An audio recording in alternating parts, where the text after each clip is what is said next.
Bada boom. All right, we should be live. All right. Well, welcome back to With Thunderous Applause, the podcast where two friends talk about current events and the ideas that are going to shape our hopefully not dystopian future. I'm your host, Steve. Hope, and I'm Zach, and hope erodes every day. there's very few fucks given. Hope sits on the shores of San Diego and is stripped away into the ocean every day. Slowly, one grain at a time. So today we shift gears a bit, and not entirely because everything is woven into this like complex tapestry of human social relations and also our like historical moment, right? Like, and the material instabilities that are cooking underneath the surface, and most people go about their day completely oblivious. But we're talking about nationalism and patriotism today, correct? We are indeed. And God, you just made me think that I hate how much that this will one day be history. Yeah, it already is, man. I was actually just thinking about that outside as a really quick check-in, having a smoke, and I was thinking about like the path that I took to get to where I am, especially as like far as like having secure housing or whatever.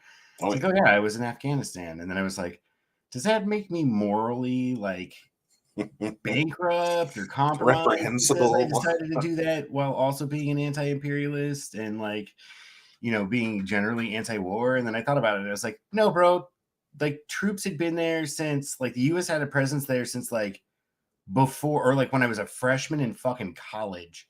I did 5 years of college, then I did 6 years of active duty service, and then I went there for a year and a half, and then the US still had a presence there for like 4 years after me. We were there for fucking over 20 years. Yeah. Well, and the thing is, my 15 months was insignificant. We were going to be there whether I was there or not. Yeah. Go ahead. Well, unfortunately, we're set up in a system where the things that we like to do don't generally pay money, and the things that we hate to do are well compensated because that's what the people in charge want done. Right. And I think that kind of opens up a discussion about patriotism and nationalism because, like, I think there's an element, and we'll talk a little bit more about it, that like being anti-interventionist itself is a quite patriotic position in terms of like an ideal. Of course, this country was founded as an empire, right? Like, and we're going to get into that right now. Yeah. But ultimately, I do think that we can have principles and ideals. I mean, and hope. Yeah, go ahead. I was going to say, having been to war, I don't want to send other people off to war because it's not a great place to be. It's not a fun time. It's not glorious. You're just a cog trying to accomplish some larger goal for, honestly, some rich guy somewhere. Yeah, you're making, all the contractors fabulous sums of money. Your General Dynamics and all those others. BlackRock and who all of them, Raytheon. Yeah. Oh man, all the primes. General Electric even does parts for boats. A lot of the electric stuff. General Electric is absolutely 100% like part of the military industrial complex, right? Like because the GE made the motors that they converted all the C5 from the C5B, I think, to the new M, which was just a redesign. Primarily, like they replaced and they upgraded avionics, and then they also changed the engines, which made them more fuel efficient, like in a big fucking way. I mean, we're still talking about a plane that burns like more fuel probably than half the city I live in every day, just making a single trip across the pond. So, I mean, they still like suck down jet fuel, but it was better than it was before. And GE made those motors, and then they don't just manufacture the motors. They come train the maintainers to fix the engines. They teach them how, like, what's different about that engine versus the one they're used to working on. And then they oversee the installation. So like all of that's farmed out. And then the maintainers, the jet mechanics, they're just there to kind of like do testing and making sure that everything's working correctly on whatever schedule is set up, right? Oh yeah, we got new equipment on the submarine, and we, as the ones that were learning how to use it, weren't paid much. But the people that were teaching us how to use it, they were paid a hell of a lot. Oh yeah. Like, six-figure salaries, just for the guy who's like, pointing at a few things on a panel. And you're like, oh fuck, I'm in the wrong business. Yeah, exactly. Anyway, so military industrial complex fits into all of this, right? Because like ultimately we are discussing, and the whole purpose or raison d'etre of this podcast is That's bad. I know, right? I don't speak French, forgive me. But the whole reason for being of this podcast is to discuss what is life going to be like at the end of American Empire, because it's not just an end of an empire, it's the end of a civilization, right? We've had lots of other European-based empires that collapsed. Most recently, the British, when they finally gave up British India in like the 1940s, I think, right? And before that, the Spanish and the Portuguese and the Dutch had colonies. I think the Dutch still have a couple small ones, but like they had a much larger presence in Africa, and all this other stuff. So anyway, like all of those empires came to an end, but we're kind of like the last empire of the civilization because for all the reasons we've been discussing, but like largely ecological overshoot, climate change, and just general like reordering of the world as it shrinks because we've depleted the vast store of energy that has allowed us to create an industrial society. And our death throes are not going to be pretty. No, they are not. Without some thinking, our death throes are going to be very, very damaging for us and the rest of the world. Yeah, absolutely. And some of the way that we're seeing discontent with the failing of the order is in resurgence of nationalism that really probably hasn't been seen since I'd say early 20th century, mid 20th century at most. Yeah. And so we're going to talk a little bit about nationalism and also patriotism. Is it okay to love where you live and love its people and its landscapes and all of that, and want your nation state or your local government or whoever to do better? And is that mutually exclusive from the kind of nationalism that's fueled by A, white supremacy, but B, also like ideas of conquest and imperialism? Yes, and I'd say another difference between the two is I do find that patriotism tends to be forward-looking, whereas nationalism looks more towards the mythic past. Yeah. There was actually, we'll get into this clip real quick, but I was in New York on vacation or whatever, and there's like a free day at the Metropolitan Museum. Oh no, it wasn't at the Met. It was at the fucking Guggenheim. Anyway, like we went to this in the exhibit that was set up on the free day, and there was a clusterfuck, man. There's so many people there on free day who want to go to the museum but don't want to spend 40 fucking bucks, and the exhibit was actually about the revival of classical forms, especially in painting and sculpture, that kind of was almost like basically the argument that the people who prepare art exhibits was the kind of point was is that World War I was so fucked up. Like it's so thorough, and we don't even fucking talk about World War I much.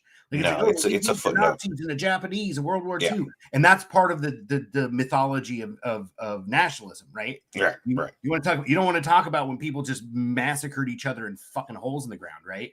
Yeah. And it was just, but it was such a shock to all of Europe and really the whole world. World War I was, that like there was this kind of rethinking of like there was a shift in culture and there was this revival of classical forms, and then with the emergence of fascism and Mussolini himself being like, we're going to restore the Roman Republic. That his forays were primarily into North Africa and other previous. So they looked towards a mythical past because like the world that they had just entered with World War One was so fucked up. They all turned, like you said, backwards towards like some kind of sense of national pride because World War One broke them of all their pride. Yeah, Um, yeah. And not just on account of winning and losing, but everyone lost, and so everyone got broken. It so was yeah, just there was millions lost. there is no winner in war, to be clear. Right, right. But yes, World War One was a particularly bad case, mostly because like the American Civil War was probably when like industrial killing was first kind of like practiced. World Yeah, War One is when like industrial killing kind of reached its crescendo, right? Like right. it's just fucking slaughter, man. I mean, it makes sense. We had spent the mid to late 1800s, developing faster and faster firing guns, and finally got to World War One, and we're like, hey, we got these machinated guns. They can fire hundreds of rounds every minute. Won't this be fun for killing each other? Yeah. And also, like, when it boils down to it, I mean, World War II is about the same thing, right? But it was just about colonial powers, like, trying to secure stuff. And that's the capitalist economy. They fought each other over territory so that they could exploit resources. Um, and that kind of fits into the ideas of nationalism and patriotism as well, right? Because people can be like, oh, we have a strong national economy. You don't hear it in the United States anymore, except in like the most like the 60 plus boomers Deluded that are still places. living in a fantasy, right? Yeah. Most people don't say we have a strong economy, but like the reality is that like that might be a source of patriotism, right? Like, oh, Oh yeah. and you hear it too when people are looking back, right? Like, oh, we used to manufacture stuff here. It's like you did, Right. Right. or we did, but we don't because Yeah. it's cheaper elsewhere, and that's the way capital works. Capital moves Right. to accumulate capital. Capital doesn't give a shit about your town and the people that are unemployed in your town because they decided to move the factory. They don't Yep. care. It's not a part of their calculation, right? But at any rate, patriotism and nationalism go hand in hand, but are they Yes. mutually exclusive? I don't know. Let's Join us as we discuss. join us on the dark side. In light of the heroic struggle of the Palestinian people fighting for national liberation against the brutal settler colonial state forces of Israel, it's important to take a moment to get our thoughts in order on the topic of nationalism. Right off the bat, it should be clear to anyone that Palestinian nationalism can have a progressive, left-wing and revolutionary role to play in the liberation of the oppressed masses, while Israeli nationalism on the other hand doesn't and is inherently right-wing and reactionary. Same thing with black nationalism versus white nationalism. The former is potentially revolutionary and progressive, while the latter is always reactionary. But why? Why is some nationalism inherently right-wing and some left-wing? Or at least has the potential to be left-wing and genuinely revolutionary? To understand this, we need to understand specifically national oppression. And here, as always, we'll be using the Bolshevik definition of a nation as being a historically constituted, stable community of people formed on the basis of a common language, territory, economic life, and psychological makeup manifested in a common culture. Now, I would say right there, doesn't the U.S. fail that definition? It absolutely does. And I also want to point out that the process, like sharing a common language, right? Yeah, that was what I was getting. Oh, sorry. Go ahead, please. No. I mean, that was my example. Is we don't have a common language, we don't have a common culture, we don't have a common anything, and so like, how can we call ourselves a nation by that definition? Well, right, and that's what this is a complicated subject. My point originally was going to be that like the creation of the nation state throughout the 18th and 19th centuries was a process of exterminating regional dialects, and like basically adopting like Italian wasn't Italian. You're like, oh, in Italy they speak Italian. That's due to a process of basically like reprogramming and essentially like erasing the cultural erasure of all the various kinds of communities that had maintained like their own kind of cultures and language, distinct linguistic characteristics and stuff, and smashing those and bringing like we all speak Italian because we're Italians, right? And that process itself was brutal, And so to start at the point where, oh, a nation is a common language, blah, blah, blah, can kind of sometimes obscure the fact that like the creation of the nation itself was a colonial project to exterminate differences and create that common identity, right? And you're 100% correct in the US. So what we've done is made our common culture around our chauvinism, right? Our on the global stage, right? Yeah, I mean, our culture is spending money, it would seem. Right. It's very materialist, and it's based on national pride, right? Like around like specific objectives, like, but you're right, there isn't a common culture, and this is why this discussion is so important to the balkanization question, because you have cultural differences.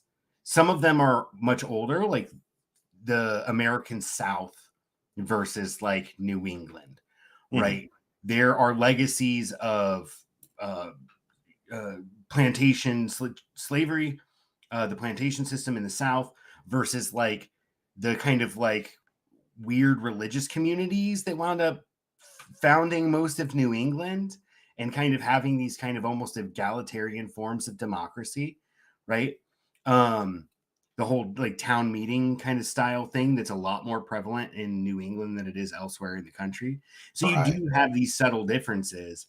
But for the most part, no, it's just like a hodgepodge of various kind of immigrants, and there's not really a national culture except what is manufactured in Hollywood, right?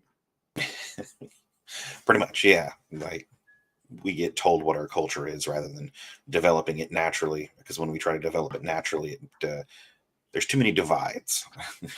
Well, right, and it's hard to bring us all together under a single goal. Like we're eventually, this conversation should lead to us talking about like how do we cooperate globally about climate change when like we're broken into nation states. Yeah, and we're each fighting to do what's best for ourselves while the whole world burns, and you don't realize just how bad it is. A narrow definition of what's best for ourselves, right? What's best for cooperative companies, because what's best for us and the rest of the world is to fucking forget about our bullshit pissing contests of like GDP. Like, oh, but China's gonna surpass us in GDP.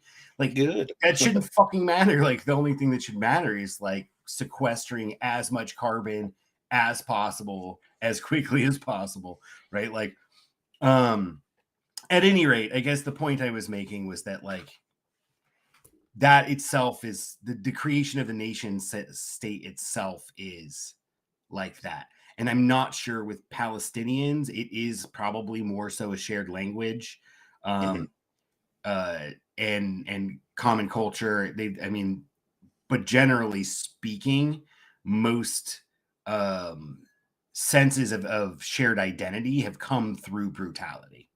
Yes. Theirs came from, and much you see this in the Jewish communities or Amish communities, right? Where they have a strong level of solidarity because they have a common tradition, right? That's passed through their families. So like in the Jewish tradition, as far as I know, books, conversations, whatever, is that like their kind of exile, which is like ancient, thousands of years. Yeah. And then like the fact that almost throughout history, there's these periodic resurgences where they're the punching bag, right? And it wasn't just the Holocaust, like it's throughout medieval Europe. They were always just like, all right, yeah, fucking kick the Jews out of town or whatever. Anyway, but they have that kind of that helps forge a community identity for them. Is that they kind of have this shared history and these stories that they tell to their kids or in synagogue or at school or whatever.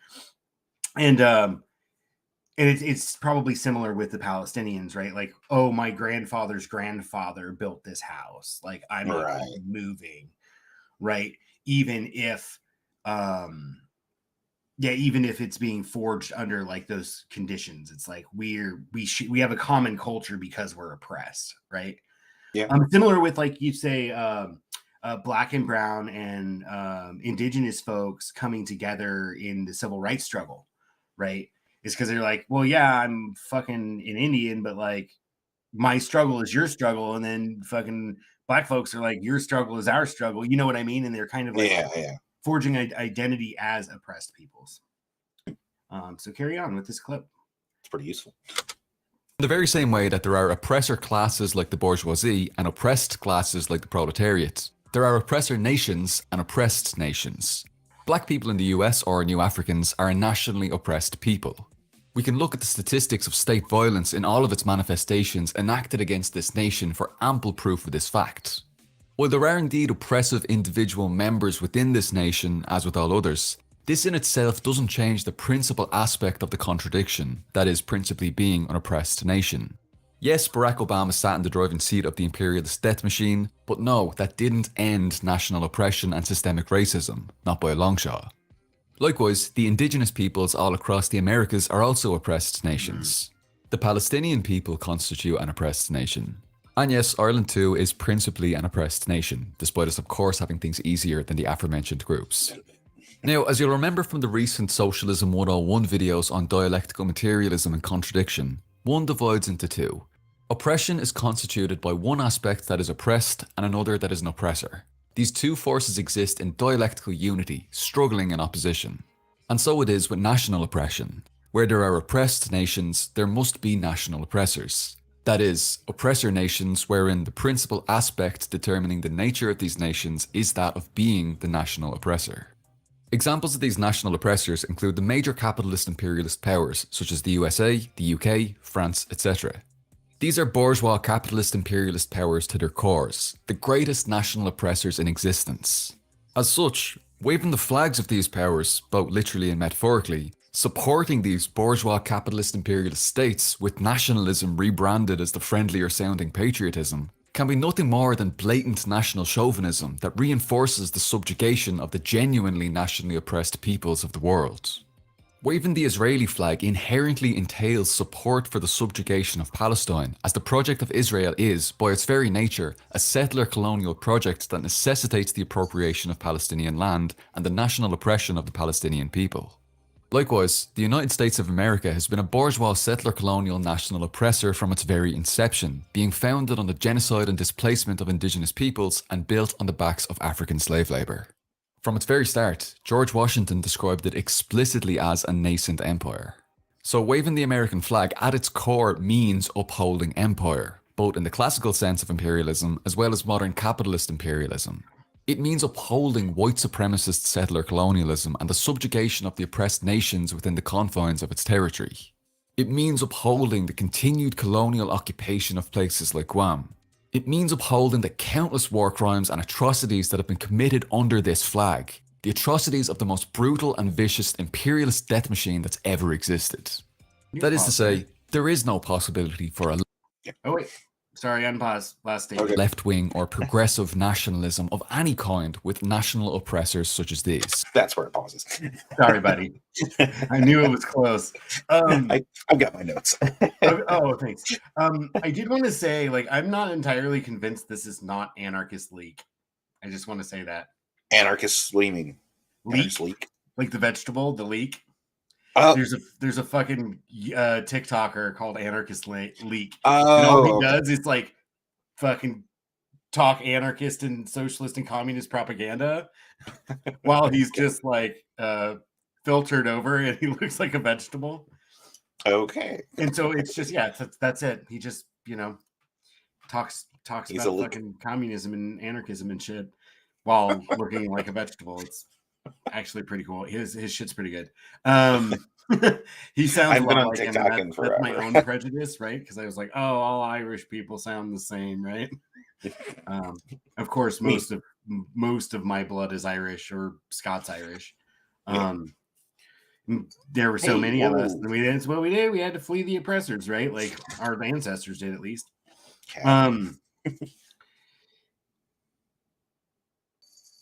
And so we came to a country that actually talks about propaganda also, but also like ideas of patriotism.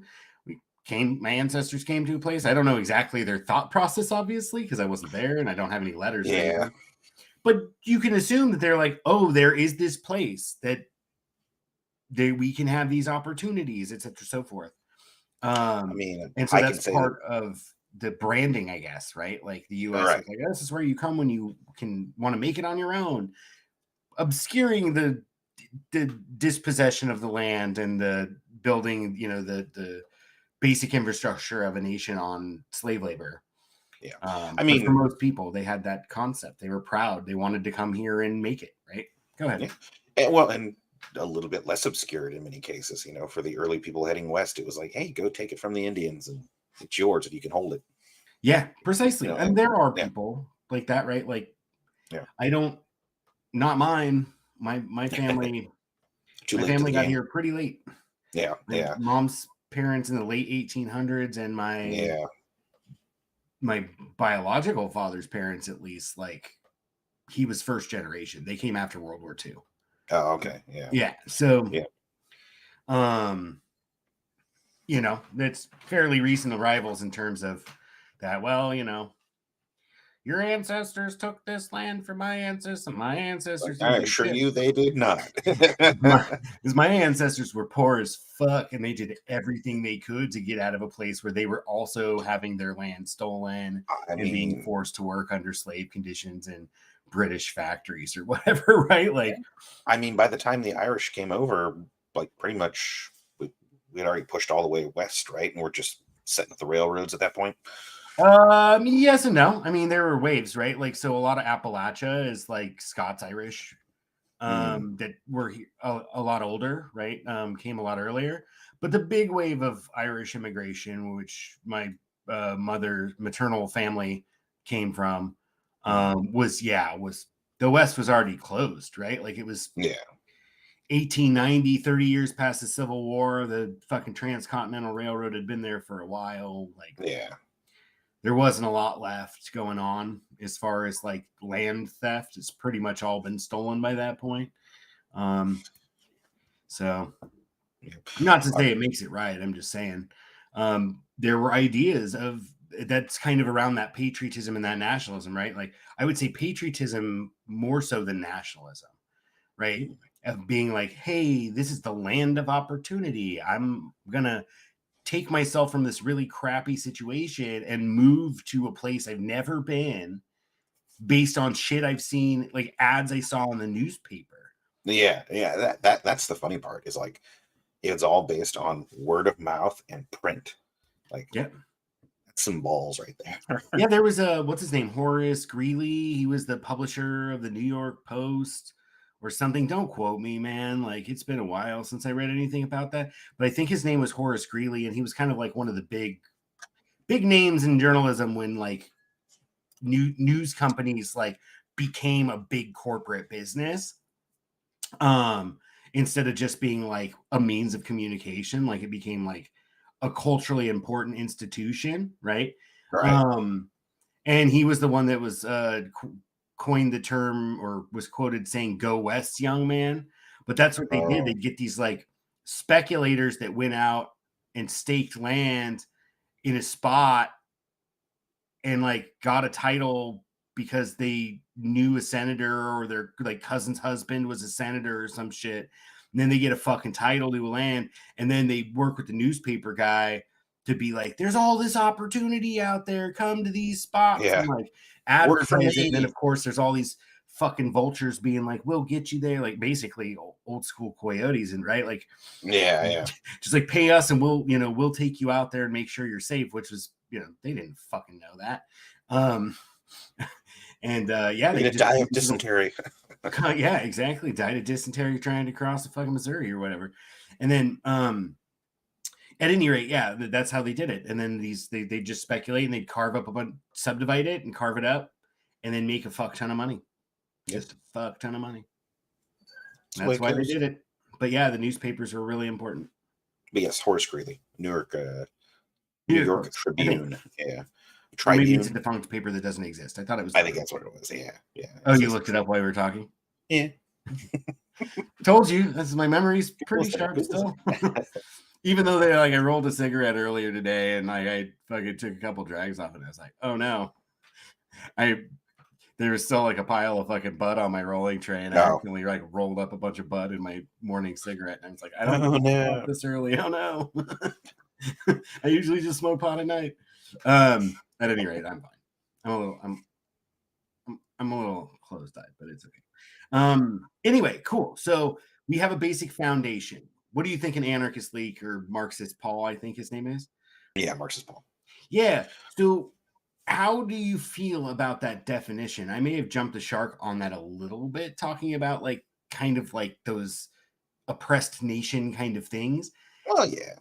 But that's one way, common way, right? Like it doesn't matter if you're from Ghana or the Ivory Coast. If you're like ancestors were taken from Ivory Coast or Ghana, like it doesn't fucking matter. You kind of have like an identity as like a formerly enslaved, Black African or whatever, African American or whatever.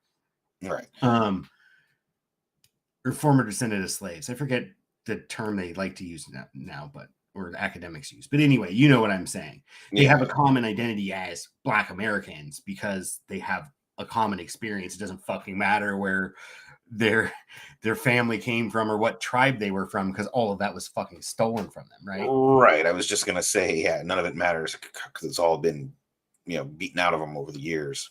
Yeah. Like it'd be hard. It's just you lose it because you don't know, and literacy wasn't widespread. Right. Well, and it's not like you knew the name of the country that some European gave to the area that you lived in either. You just knew that you were part of a tribe in an area. You had a name for it, and then, yeah, and then suddenly you were no longer there.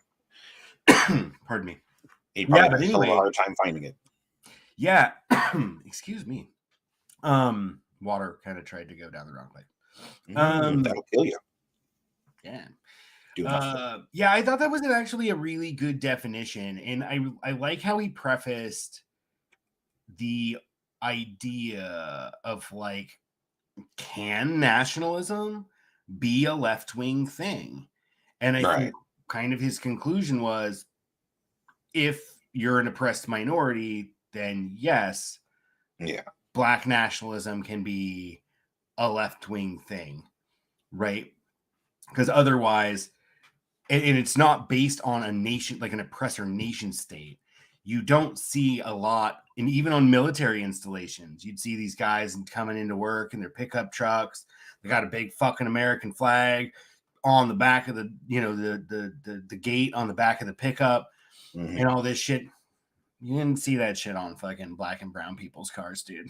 Like, no, you didn't. They were all in the military. They all fucking stood and saluted the flag and shit when it passed by or whatever, as necessary, basically. But you didn't see a lot of that kind of same nationalism, right? That same pride in the flag. And most, I don't know anybody that would, I do know people who are not proud of their military service, a lot of them, but for the vast majority, most people are like, yeah, I mean, I did what I needed to do, and I'm happy to have served, or I did it for fucking college money, or did it for healthcare, like I did. Like, you did it for college money, and I did it for healthcare. Right. Yeah. Man, I would love to show some of the like ultra patriotic people the flag that's hanging outside right now. It's like literally got one little eyelet, and it's just tatters. And what gets me is somebody bought that as a way to like show off how much they love the country, and then they like didn't do the upkeep. Well, that's another thing about the fucking American right wing that weaponizes this nationalism in support of the oppressor state, right? Yeah. That's why you see the American flag, like, oh God, Black Lives Matter. Wave your flag, fucking put a blue line on it. And it's like, you motherfuckers say you're like these crazy patriots, and yet like you don't even know fucking basic flag etiquette. Right. Like, that's an abomination. Putting a blue fucking stripe is a fucking abomination. Like, it's against flag code. Government could confiscate that from you and destroy it if they wanted to. No one just wants to fight that fucking fight. Sorry, go. Yeah. Well, it serves their needs too. Absolutely, like, because those fervent people are the ones that are going to be the one that will do the fighting for them. They don't even have to make oppressive laws. They can just let those people do it for them. Yeah. Exactly. And the local police forces, they're just an extension of the oppressive state, right? Like, and when you put a blue line on a flag, you're not only defacing the flag that you say that you're fighting for because, oh, the uppity Black people want to destroy our country or whatever their fucking excuse is, right? They're not only disrespecting that symbol that they say they care so much about, but ultimately they're just participating in that ritual of the oppressor state. Yeah. I don't know, man. So we're going to shift gears just a little, unless you had a final thought on that. No, I think I'm good there. So there's been a debate. There's a lot. Yeah. I do think there, and on this subject, there has been a small debate among personalities on the kind of from progressive spaces, some of which are not as left-wing as they like to pretend they are. They're kind of like people who want healthcare, but like also peddle all sorts of weird fucking conspiracies and shit. But like of election fraud, it's like, well, we want Medicare for all, and we liked Bernie Sanders, but also like the Democrats, we hate the Democrats so much we're going to claim they fucking stole the election from Trump or some shit. You're right, like, and whoa, bro, so fucking dangerous. Like, you're basically calling into question the entire system of democracy that we've set up and like severely weakening it by doing that. No doubt, we have like really, really, really substantive problems with election integrity in our country. Yeah. We don't have clean elections, and most of that's the money. It doesn't happen in the ballot box because there's too many fucking people involved. Like people counting ballots and shit, machines count. There are too many people involved to cheat in that space and have it be completely under the radar. You know what I mean? The real cheating happens with sorry, go ahead. Oh, it's all done with lobbyists and the real cheating is done with lobbyists on K Street and fucking, companies and individuals dumping fantastic sums of money into the election. I think it's Prop 29 where we're like rehashing the whole dialysis thing yet again. I haven't read anything about it. I can tell from the commercials that it's sponsored by the dialysis centers and that they've gotten a few useful idiots from the doctors and the nurses to get on board with them. But it's definitely one of those things where it's like somewhere I bet someone's trying to push through state-sponsored dialysis care, and you have this proposition written by the companies that are providing it trying to cancel it. Like, it's just been done so many times. This is the third time I can think of in like the last decade, I'm pretty sure. Yeah, absolutely. Or when the state legislature basically was like, hey, this gig work loophole is bullshit, and we're going to make you treat your fucking employees like actually employees. Right. And then what happened is after the legislature passed that, fucking Uber and Lyft and the rest of them all got together and funded a massive campaign and got it overturned by a ballot initiative. We don't have cost them like $10 million, and that was it. And they've made billions. So yeah, exactly. The return it's a very cheap on investment. Fantastic. And they say the best investment you could have as a company is to buy a politician. Because you can give someone like 70. I see, like I've looked at reports, like filings, right? And you're like, that company gave him $25,000 and like he made a single vote on an issue or like vote to strike something or whatever that potentially is worth to them tens of millions of dollars. They sell out. That's so just cheap. 1,000 to 1 return on your fucking money, God, I gotta just ask for more as a politician. I think that's worth 100,000. Exactly. So anyway, there's been this debate, and I think you said it's really dangerous to peddle that kind of shit. And I think that you're absolutely 100% correct. I don't think it's because like we might like cast doubt on our system because we all know it's fucking corrupt. Yeah. But I do agree that it's pretty dangerous to say that shit. Anyway, there's been this kind of idea floated. I don't really quite understand where it's rooted. But that like you should be patriotic and you should love your country and you should work with other people who love your country. And it kind of has like undertones of like Red Brown Alliance, basically like socialists and fucking fascists working together. Okay. And I don't necessarily agree that that's necessarily what they're calling for, but there is this kind of idea that like, hey, if we just shit on America all the time, like we are never going to win over people who care about that a lot. And you see that too. Like if you talk shit about cops, like there are people who don't give a shit how good your fucking ideas are. Like you're already like not on their list of potential, supporters or whatever, right? Yeah. Because you just cross the line. Same with in where I live, at least, like, and probably where you live too, most of California.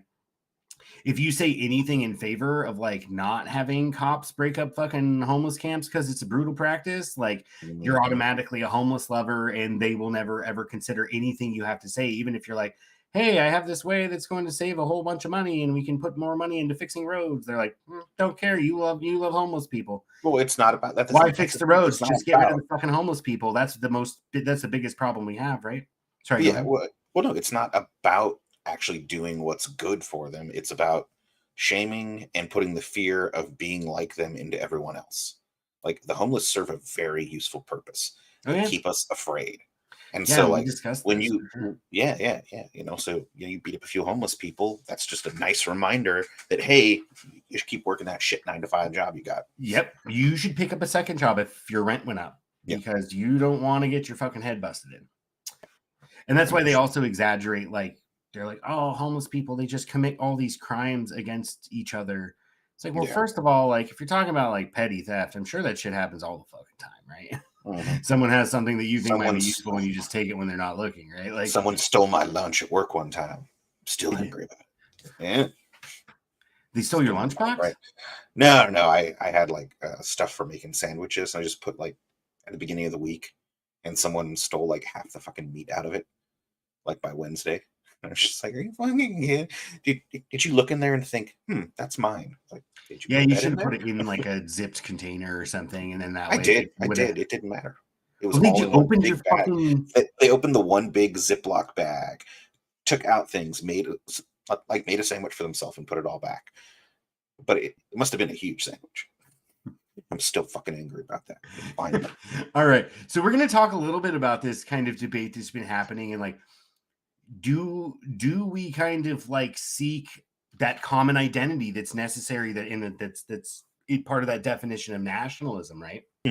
Do we try to do that with clearly right-wing reactionary forces?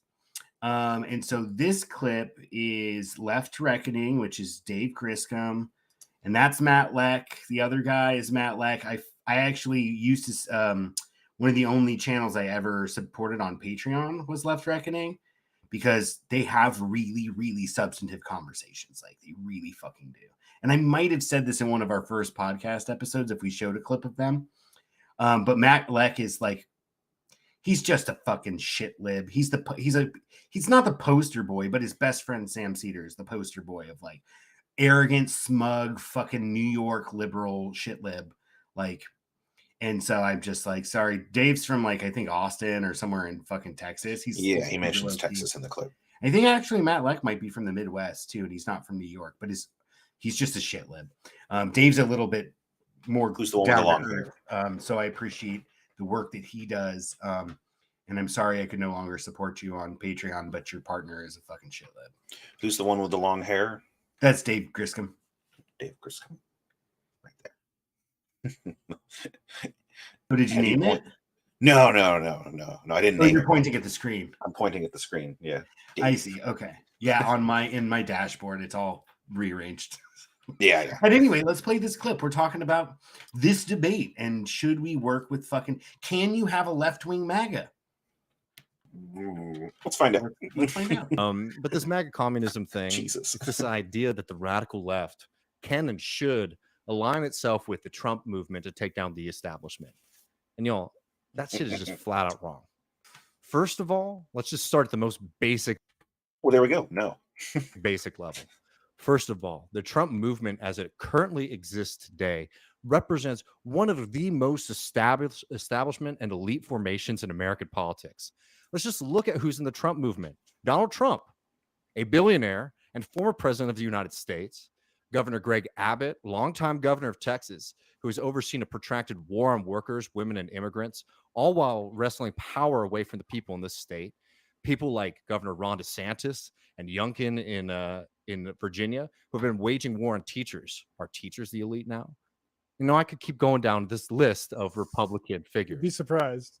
You'd No, be surprised. I don't doubt it, right? But, it's not just the politicians. Who else is in this movement? Elon Musk, the wealthiest person in the world, who is burning down South Texas as we speak right now on his vanity pop project, is sidling himself up to Trump and the MAGA people. Peter Thiel, who I think all of you are very familiar with. Kelsey Warren, chief executive of Energy Transfer Partners, who with their alliance with the Trump administration got their clearance for the Dakota Access Pipeline.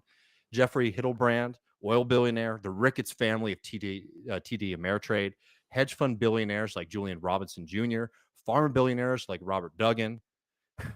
I'm getting bored of this, and we could keep on going for another 15, 20 minutes just on the rich and powerful people who are in the Trump movement.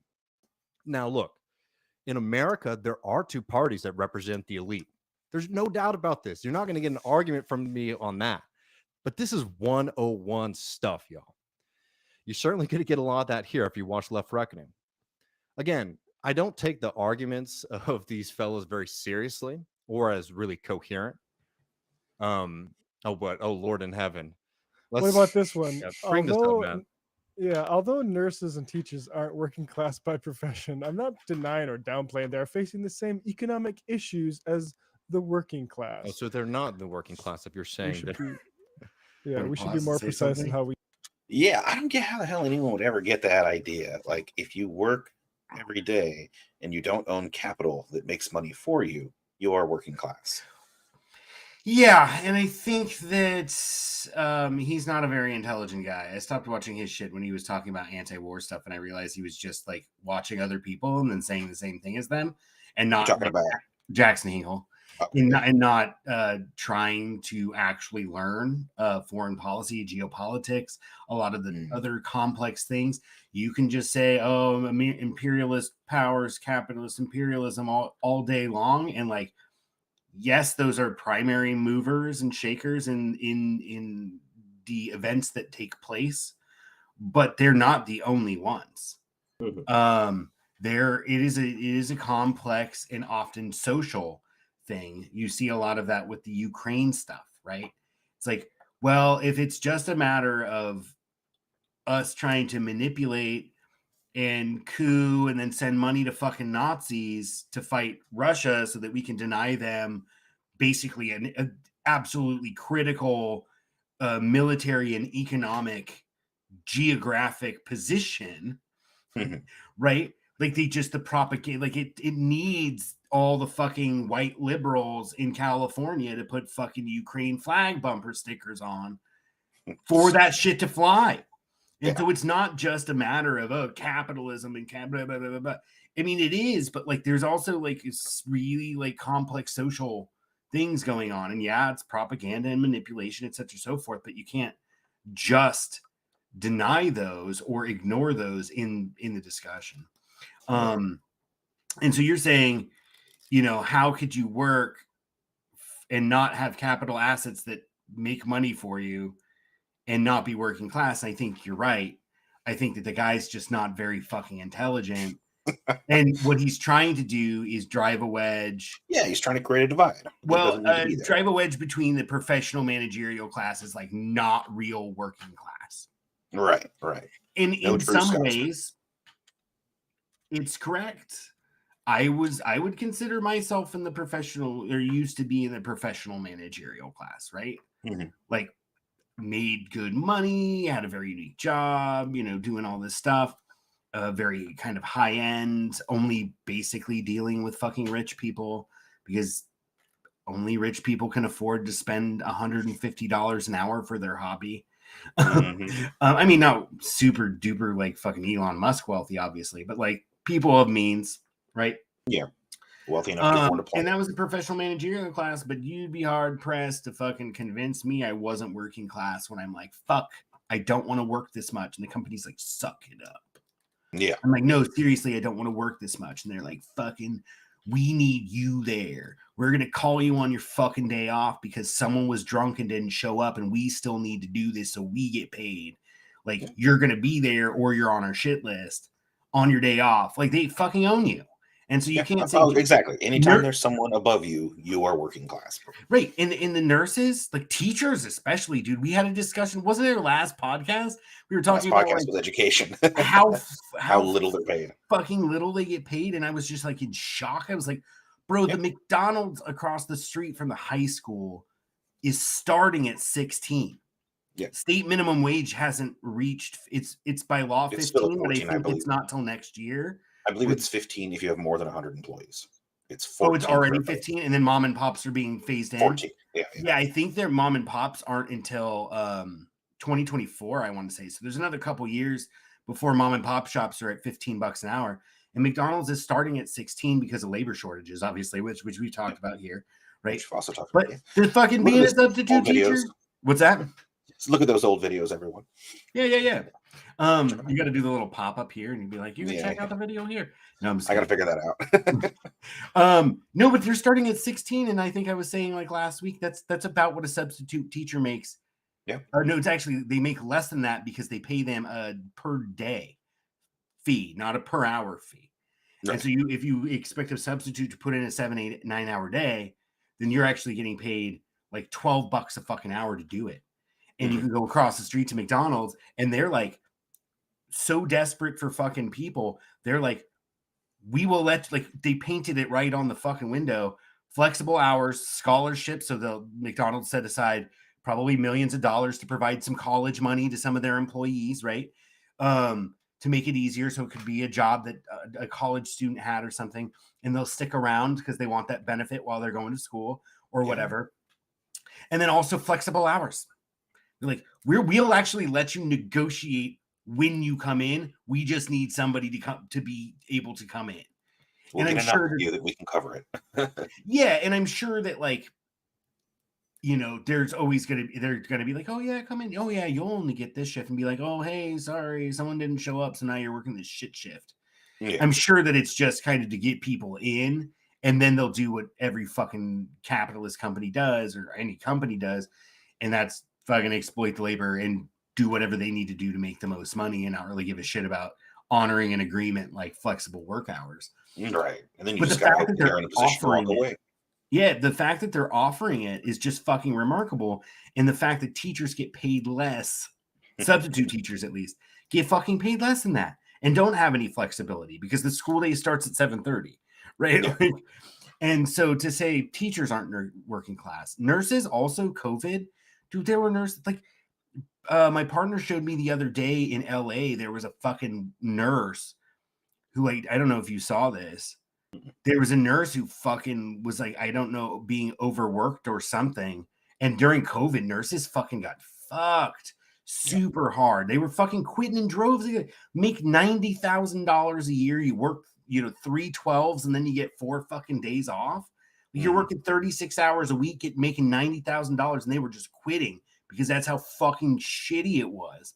Yeah. And then you have this nurse, I guess, in LA just a little while ago, last week or so, I guess had a fucking psychotic break, possibly related to personal stuff, but possibly also related to being overworked, right? Yeah. Especially as many of her coworkers probably quit due to poor working conditions, right? And they've been striking and shit. Nurses are fucking working. Oh yeah. Anyway, this woman fucking, I guess, like, went like 120 on a fucking boulevard in LA and like careened in, like, just right into an intersection, and was going so fucking fast. Most car accidents don't turn into fireballs. No. This one fucking did. Moving so fast, it's like boom, fucking fireball. Because there was so much energy behind it. Yeah. Like, well, people don't understand the energy behind cars. Look it up sometime. But I mean, you can see a lot of people get T-boned, and it's not a fireball. Like, that's how fast this chick was moving. It was just like fucking pretty fucking impressive. It was fucking crazy. But I guess she killed like a pregnant lady and a whole family. She had a fucking break, and she was a nurse. So you can't say that, like, yes, they make more money than the service workers, right. But guess who also makes a fuck ton of money, dude? Like, tradesmen. Yeah. Like, welders make as much as a fucking nurse, dude. Heavy equipment operators, like that, especially that are on like big projects, and you've worked up from like a dirt mover to like a crane, where like people fucking die or like you destroy millions of dollars worth of fucking product if you fuck up. Right. Yeah. Like those guys get like $90,000 a year. And are you going to say like, oh, well, the high-end construction workers aren't working class, but only the guy that like carries the hard boards and hats swings the and hammer. hammers. And yeah. Yeah. They're And it's working like, class. where do you draw the line? And I think you drew it in a fucking perfect spot, man. Do you own capital assets that make you money while you do nothing? No? Then you're fucking probably working class. Join us in the union, comrade. Right. And the fucking Wobblies, dude, Wobblies are awesome. They actually have locals for like domestic labor and stuff like that. Like Nice. just being like, hey, if you want to fucking organize for domestic work, and I mean like unpaid domestic work, right? Like if you're caring for children or the elderly in your household or for your family, like I am pretty sure I saw the Wobblies have like a little local you can join and work with other people that care for other human beings and don't get paid for it. Huh. Because that's still work. Yeah. Right? And you're still working class. You just don't get paid for it. Yep. Let's continue just a little further. There's not much left, I think, that I wanted to get to on this. Use this Another 6 minutes or so. Again, man, it's like it's just vibes, bro. It's just vibes. We don't need a material analysis. We don't need Marxist analysis of class. Just vibes, man. Teachers, they're a little stuck up, right? But we love construction workers and things like that, right? Like that's effectively what their arguments are, right? It's vibes. What do you get from a person? Instead of what the real class analysis is that teachers are absolutely working class people, as are construction workers, as are, a lot of different groups of people, the vast majority of people in this country. Even law enforcement. So again, I mean, these aren't serious people. So I'm not going to focus on but they're bootlickers, right? Because these arguments that they make are not like very coherent, but let's boost it. Let's punch it up a little bit and try to walk through why it's just Steel man, right? They might say, yes, there are elites in the Trump movement, and that's why it failed. But we're talking about the millions in the Trump movement who voted for change and didn't get it. And on this, I think any successful working class rooted politics should be interested in recruiting and growing, recognizing that these things are a process and that we should be winning working class people away from the right. Like that should not be acceptable to you to see people voting for the right wing. But if that is the argument, right, that the Trump movement might have promised some people some things that we might even say is a good thing, right? If you're promising people a war against the establishment, democratizing this country a little bit, I don't really think it's a strong argument case to be made that the Trump movement was really doing this. But like, we're just trying to play the game for a second. We should never be losing to a billionaire like Trump on those kind of subjects. But if your argument is that the Trump movement failed and became corrupted, then why attach yourself to it? Or attach yourself to the movements of elites that the Trump movement represents. And the reason why they do that is very simple. There's less money in that. And Tucker Carlson infights are not going to be available in doing that.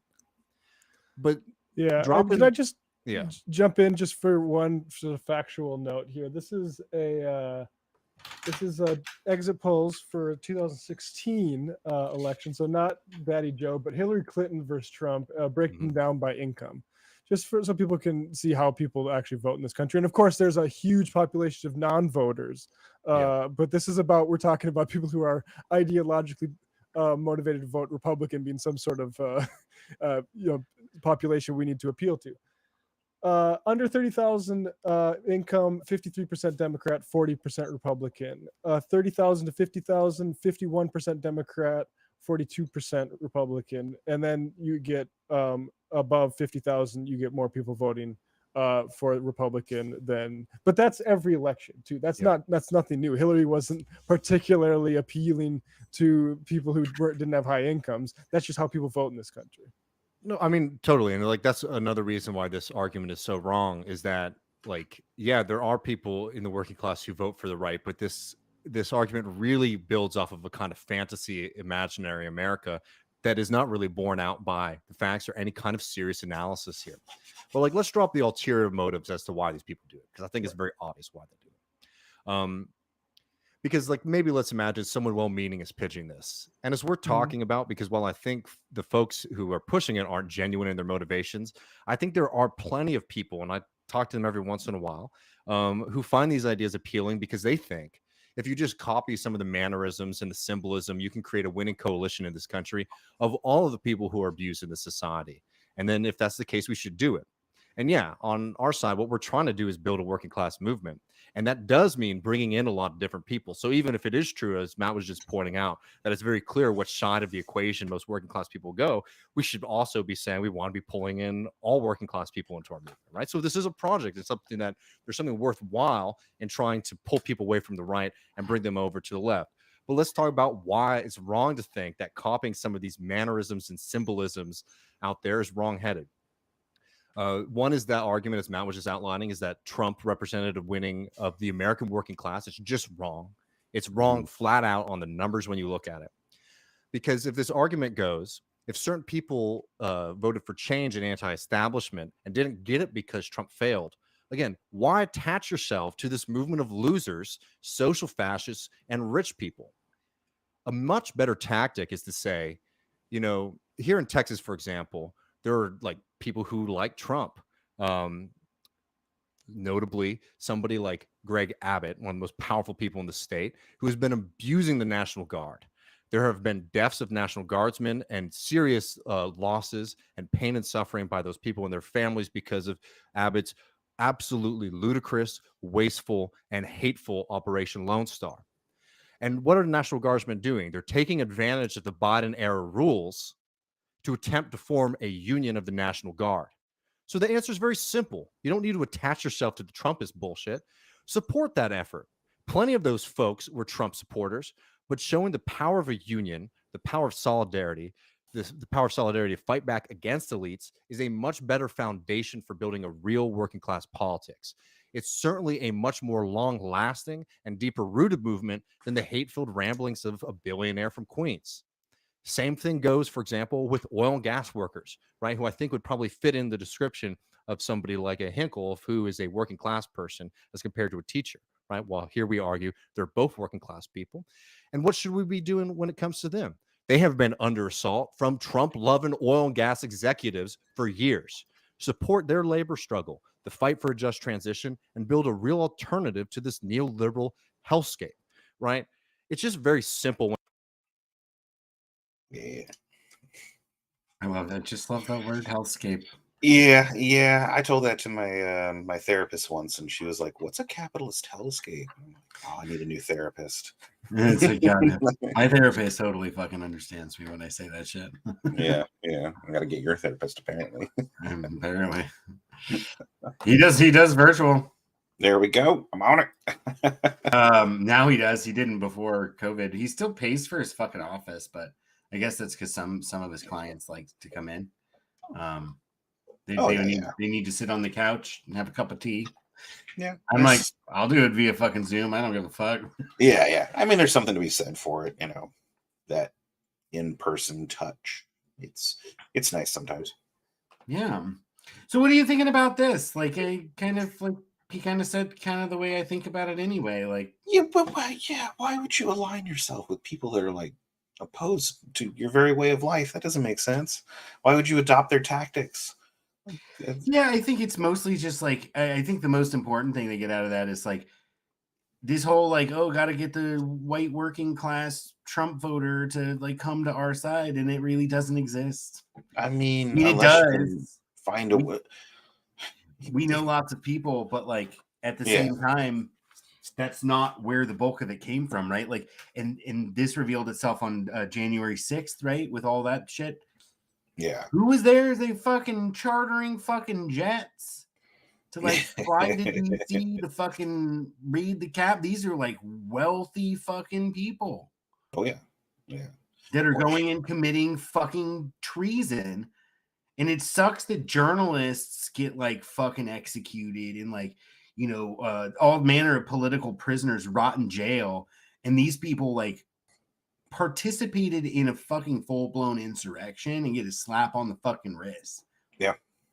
Meanwhile, there's fucking Black Panthers that fucking died in jail. Right? Like for basically not even trying to take over the fucking Capitol, just by virtue of them agitating for liberation of their communities from police oppression and to make their own way economically. Asking to be treated a little like humans. Yeah, it's fucking ridiculous. Right. And they go to fucking, and that's a racial disparity, sure, but like this whole fucking crazy Karen fucking Fox News thing, like all the fucking, they all want to look like a female Fox News anchor, despite the fact that like all of those people were basically like preyed on by fucking Ailes and the rest of them. Like, I don't fucking get it, dude. Like, I can't understand people that vote against their own best interests. It's like either you don't understand that you're voting against your own best interest, in which case, I guess you're just an idiot and I shouldn't feel too bad, or you do and you are willing to set aside your own best interest to make someone else's life worse. Like, as long as someone else has it worse than you, you're happy. you know, Those two options are terrible. I think that what they kind of touch on, Dave and Matt touch on here, is important in the sense that like there were people who wanted change. Like I do think, of course, there was a lot of fucking racism in the Barack Obama, but remember Barack Obama still won more of these places than Hillary Clinton did. I mean, he did very well in the places that they say, oh, look at these places that all went Trump. All these people in Michigan are just fucking racists because Trump is a racist, so they must be okay with racism. And it's like, interesting, these are the same people that voted for Barack Obama because he also promised change.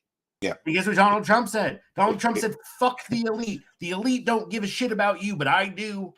So people don't vote for their best interest. People don't think, my friend. They don't. And people are fucking idiots. It pains me to say it, but they're fucking stupid and they can be manipulated. But that yearning for something better is real. Sorry. Right. And it just takes the right sort of person to tap into it, because if you can get, Barack Obama to, reach them and have them vote, that means that, they will grab onto whoever is promising them what they're asking for.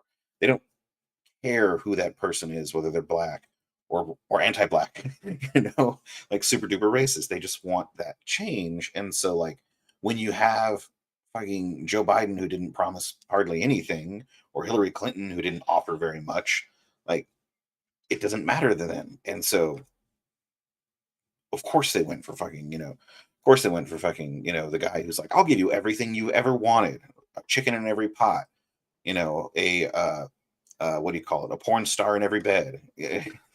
Basically. Yeah. That's all people want. It's just like, promises. Wow, his fucking wife is gorgeous. His daughter's gorgeous. I can watch them on TV all day long. Yeah. And it sucks because fucking what's her fucking name was not Obama's wife is not an attractive woman. Sorry. I don't think that matters, but yeah. Well, no, it does matter because like we started House of Dragons, right? Oh, and then I'm just like, I'm sorry, babe. Like these fucking people are ugly. It makes it really fucking hard to watch. She's like, oh, stop. I was like, no, they're fucking ugly. Like, think back on Game of Thrones. Like Daenerys Targaryen, Cersei, fuck. Even like fucking what's her name? Catelyn Stark was like, you're like, okay, cool. And Sansa, you're like, okay, that's nice. Then you get this House of Dragons, and they're just fucking ugly.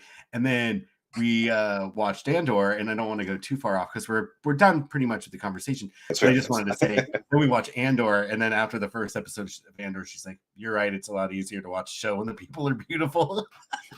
Oh my God.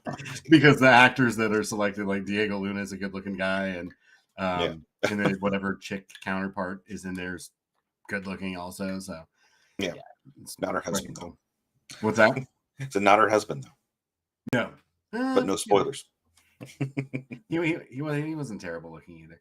At any rate, so yeah, I mean, there's this kind of like, this kind of like idea, and maybe this was a little divergent from our first clip, but this idea that like we have to meet people who have this idea like of we're going to make America great again, and meet that. And can you want to say, like, I would never say make America great again, but I would absolutely agree with the statement like, hey, we can make this country a lot fucking better than it is.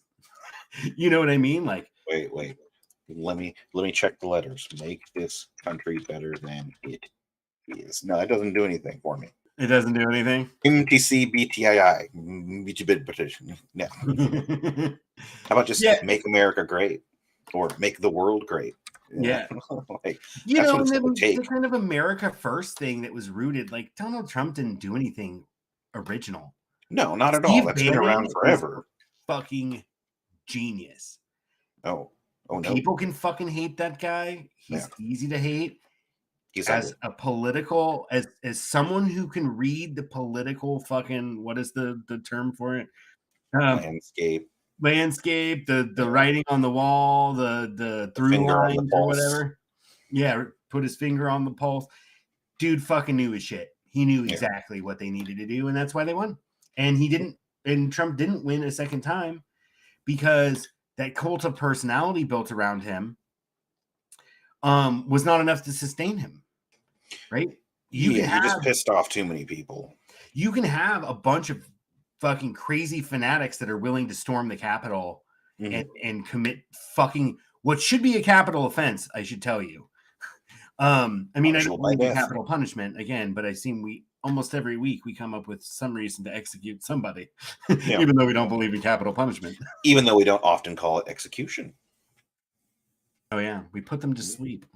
Well, no, I just mean that we find ways to kill people, creative and new, and blame it on something else. Right, exactly. They had a gun. He's got a gun coming right for us. At any rate, like you that kind of level of fanaticism only takes you so far, right? And then you're kind of stuck with the reality that you fucking botched like COVID, like bad. You fucked it up. But Biden's not doing it. Biden did exactly what Trump said he wanted to do. But Biden has the media behind him because the capitalist class wants fucking liberals are the worst, dude. All they want to do is people to be nice to each other. With all this bad shit happening, they just want someone who will say things nice because they don't want to draw attention to the fact when fucking Trump goes on like 60 Minutes and he's like, do you really think that we're much better? They're like, oh, but Putin like assassinated or jailed this journalist, blah, blah, blah. He's like, you think we're fucking much better? Like, oh, Saudi Arabia, they're awful. It's like, are we any better? Like that one time he told the truth in the right way. Right. And then people are, oh, no. The establishment doesn't want to, like, by the establishment, I mean the actual ruling class. Yeah. And Trump Not was the always president or any of that shit. He was always an outsider, and people wanted that. And if you recall, Michael Moore did this tour, another guy who understands the culture of our country very well. Yeah. And he went on tour like during that election after fucking he stopped campaigning for Bernie. And he did this, like, I forget what it was called, but basically just did some theater tours in the Midwest. And he was like, hey, listen, like, Trump is probably going to win because, like, I know the Midwest better than anybody else. Like, I've been living here my whole life and doing documentaries on it and shit. Yeah. He's like people just want to say fuck you to the establishment. Oh, yeah. That was definitely a big part. And the thing is, like, there are people on the left that want the same thing. I want to say fuck you to the establishment. Like, and that is where there is some validity to it, is I just want to put a big fucking middle finger in the air and get this country right so that its citizens are taken care of. Like, that's all I fucking want. That doesn't seem like too damn much. Why can't I have that? When it's so fucking corrupt, like, you can't reform it out of being corrupt. You have to break it. We're in a fucking revolutionary movement. And it's a dangerous point because it's revolutions are fucking unpredictable. And so in the sense that, like, we need to stimulate a new patriotism and this new idea of a nation and how to move forward, which I think is peaceful balkanization, but we can discuss that later.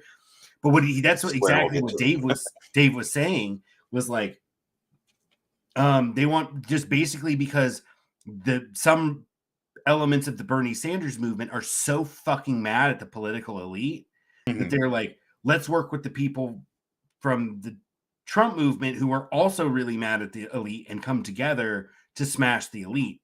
Yeah. And the reality is that it's a facade of wanting to smash the elite.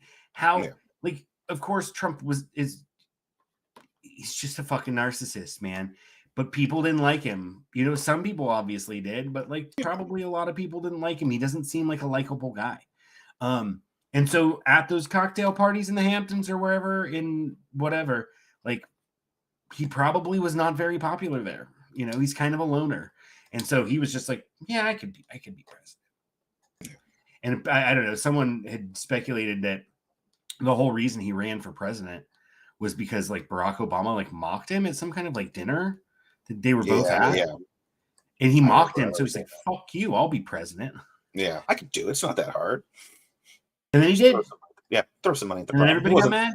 It wasn't wrong. It was a vanity project, a 4-year vanity project. It was a vanity project. Yep. The Just like left. fucking Trump steaks, dude. Yeah.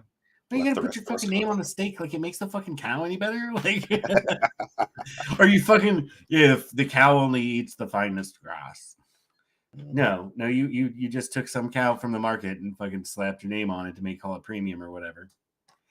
What a fucking joke, dude. What a fucking grifter. Anyway, we're not here to talk about Donald Trump because he's not the fucking enemy. The ruling class, the capitalist, transnational capitalist class is the enemy. So that I think is another topic for another day. Oh, very much so, yes. But there is a large element that I see in the resistance to globalization and this resurgence of nationalism that's potentially quite dangerous, right? Especially with you kind of have like an America first that's pretty fucking dangerous. But Biden did more, or Nancy Pelosi, as we discussed just a few weeks ago, did more to damage diplomatic relationship with China than Trump ever fucking did. Yeah. He was just kind of dumb and went and talked to people and probably made a fool of himself. And they were just like, oh, okay, America's full of idiots. He tried to normalize. Yeah. Like him opening dialogue with Kim Jong-un. Why did he do that? Or Kim II, I should say, because Kim Jong-un's too sick, right? Or the third, I guess. I don't know what Kim it is, but you know who I'm talking about. The leader of North Korea. Funny, yes, it's funny haircut, man. Yeah. But he tried was like, yeah, let's talk. And part of the reason he did it was part of his vanity project, right? Like nobody else was doing it, so I'll do it. Yeah, we're at this impasse, and like I can break the impasse. I can open dialogue. Of course, it was just two narcissists, right? Like being like, oh, I love you. Oh, I love you. Same with Putin. Putin's not a bad. I mean, he's a fucking bad guy. As any state leader's a bad guy, but he's not a particularly egregious enemy or like committing fucking massive amounts of war crimes above and beyond like what our own government is committing, right? Like he's just a state leader. George Bush Jr. Yeah, exactly. But my point is that like that's actually a good thing. Like he fucked up by getting out of the nuclear deal. The Iran nuclear deal, that was fucked up. But like anything that makes nukes easier to produce is generally a bad thing. But I mean, but opening dialogue with North Korea, even though it didn't fucking go anywhere, that's really good. That's really good. Even if it's just part of him being like, see, I could do it. Like, oh, like he said, I'm going to fix the problem. You know, I'm going to create peace in the Middle East and solve the Israeli-Palestinian question. When he absolutely 100% said, and back to the Palestinian question, he said, this is a land dispute. You're like, kind of in a pretty vulgar way, it is a land dispute. Mm-hmm. Settler colonial state wants to take it, but there's people they don't want to take it because we live here. Yeah, and the other side says, don't take it, we live here. And they're like, tough shit, we'll just starve you and cut water off and make you sick and it's pretty basic shoot conflict. You for throwing fucking rocks. Yep. We have better weaponry. Yeah, and I mean, eventually that'll fucking fail. But, you know, there's a huge, it's another subject. The fucking Israel lobby in the United States is powerful. It's pretty much like when we were talking earlier about like us not having a truly functional democratic system. Like, the fact that a foreign government can like spend a bunch of money and basically egregiously influence. You're not allowed to like question whether Israel should be doing this or that or anything. You're just immediately labeled an anti-Semite and put in a black box and you're ignored forever. Like, it's fucking terrible. Absolutely. So we didn't settle the question, but we did talk a little bit about nationalism and patriotism. And the next time we're going to talk about nationalism as a rejection of, like, a resurgent nationalism as a rejection of globalization, which you Yes. certainly saw within the Trump movement. Absolutely. And you also saw within the left. Don't forget, Yep. Trump wasn't the first one to say fuck the world trade. That was a bunch of fucking anarchists and shit in Seattle in 1999. Really? Well, it goes way back further. Like Oh, it goes America back has further. been very anti-world since like its inception, pretty much. You know, they're like, no, we don't want to get involved in your world wars. Why would we do that? No, we don't want to, like, do trade with you unless the deal is fair. It's been very much isolationism for a very long time. We have the luxury of having the nation, A lot of resources in of the one United area. States has the luxury of geographic security, Yeah. right? Because they pretty much control a continent, and entire a bunch of oceans. resources. Yeah, variety of resources. Yeah. So we anyway, can afford isolation. All right, go ahead. Yeah, and we're going to continue the conversation and talk about nationalism and globalization, or globalism. Mhm. And we'll probably maybe try and fit some stuff in on the New World Order kind of conspiracy thing that kind of is a rejection. Why not? We talked a little bit about, like, the World Economic Forum and the kinds of fundamental shifts that they envision in their techno-utopian future where we own nothing, and we rent everything and we're happy. I don't want that. No, I don't want that either. But we will, and neither do a lot of right-wingers. So you're just a fascist because you don't want that, Zach. I like owning things. But anyway, we are going to talk about the rejection of globalism and resurgent nationalism, because we face the existential crisis of climate change, which is unfortunately a global issue. Most importantly, it is a global North issue and industrial nations issue. The vast majority of the countries in the world do not. But even some, like Venezuela, who produce and require that resource to fund their basic social programs, it's going to be a very difficult it's going to be a very difficult way to it's diplomatically difficult. It's going to be hard to get countries that rely on that money to stop pumping oil out of the ground. Yeah, I mean, you would have to basically pay them to not pump it and to not cut down the Amazon. rainforest, which is actually in it's an idea. It's an idea that's being put just forward. Basically, wealthy industrial nations just pay Amazon, countries that have part of the Amazon, just pay them not to cut it. Yeah. Thank you for soaking all of our carbon. Here you go. And the thing is, we'll talk a bit more about it. We need a global program of restoration. It doesn't need a nation state. It doesn't need one global government. No, I mean, it can definitely work in the current system. It just does take people realizing that we're very interlinked, even if we're not one big government. Precisely. And it also takes this idea of, like, can you use the concept of, and that's how I always pictured it. It's like, take this kind of energy that you have, that the media has been building against, like, fucking China, and flip that around and be like, we're so much better than China that we are going to have produce twice as much renewable energy, than they do in the next 10 years. Because that's the patriotic thing to do. Because we all need to do our part. Cut your consumption. Congratulations, country. We just made it illegal for utilities to be privately owned, and now everybody manages their fucking utilities democratically, including their internet.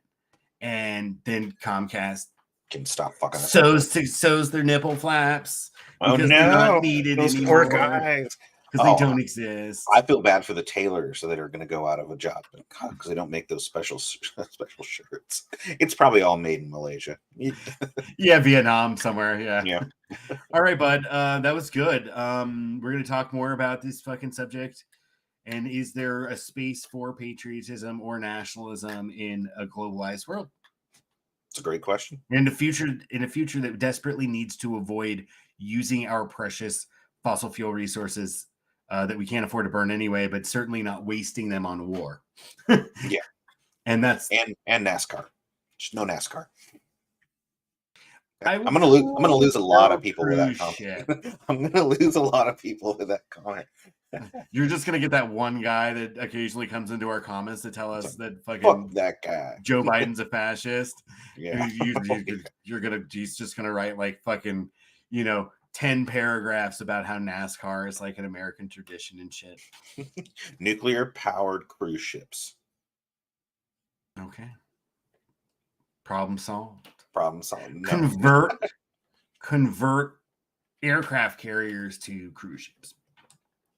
Actually, convert aircraft carriers to mobile countries. And then you're in international waters, or you just all that shit's legal. Yeah, all that shit's legal. We're doing some cocaine. Relax. All right, man. Gonna continue the conversation because when democracy dies, it dies with thunderous applause, my friends. You all have a good day. Take it easy, bud. Peace. Later, man.